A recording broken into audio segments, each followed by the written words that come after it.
Linking a bank account on Airtel is a straightforward process that allows you to manage your finances directly through the app. Follow these simple steps to get started. Step 1. Open the Airtel app. Launch the Airtel app on your smartphone.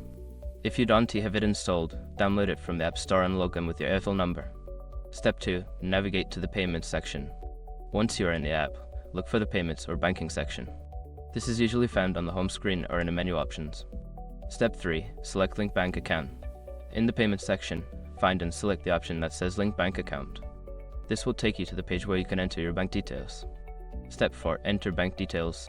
Fill in the required information such as your bank account number, ISK code, and any other requested details.